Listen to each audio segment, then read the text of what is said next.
আসসালামু আলাইকুম। ভালো আছেন আপনারা? আপনারা ভালো আছেন? যাই হোক, আমার বড় শ্রদ্ধেয় ভাই রনি হিরো আপনাদের সঙ্গে কিছু কথা বলবে, আপনারা শ্রবণ করবেন। আমরা আছি গোপালগঞ্জে বৈশাখী মেলাতে। আর বৈশাখী মেলাতে আছে অনেক অনেক বিনোদনের জায়গা। আপনারা আসবেন অবশ্যই। আমার শ্রদ্ধেয় হিরো রনি মাহমুদ ভাইয়ের সঙ্গে আপনারা দুটো কথা বলুন। ধন্যবাদ। আসসালামু আলাইকুম। কেমন আছেন বন্ধুরা? আশা করি ভালো আছেন। আমরাও আপনাদের দোয়া ও ভালোবাসায় আলহামদুলিল্লাহ ভালো আছি।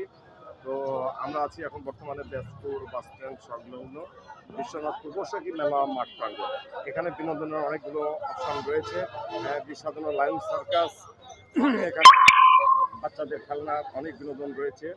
সে সঙ্গে আছে মনোজ্ঞ সাংস্কৃতিক অনুষ্ঠান সহ যাত্রা অনুষ্ঠান, নাট্যানুষ্ঠান, নাটক যেখানে হয়। আজকের নাট্যানুষ্ঠান, আজকের নাটক হলো নিহত গোলাপ, সোনালী অপেরার আজকের নাটক হলো নিহত গোলাপ। আপনারা সবান্ধবে আমন্ত্রিত। ধন্যবাদ। আসসালামু আলাইকুম। ধন্যবাদ। শুনলেন আমার বড় ভাইয়ের কাছে আজকের নাটক নিহত গোলাপ। তাহলে নিহত গোলাপ দেখতে হলে চলে আসবেন আজকে আপনার বৈশাখী মেলাতে। আপনারা ভালো থাকবেন, সুস্থ থাকবেন। আপনার সুস্বাস্থ্য কামনা করে আজকের মতো আমি বিদায় নিচ্ছি এখান থেকে। আপনারা দোয়া করবেন, আপনাদের জন্য আমরা দোয়া করব। আপনারা ভালো থাকবেন, সুস্থ থাকবেন এই কামনায়। স্বাধীন খান। ওকে, বাই।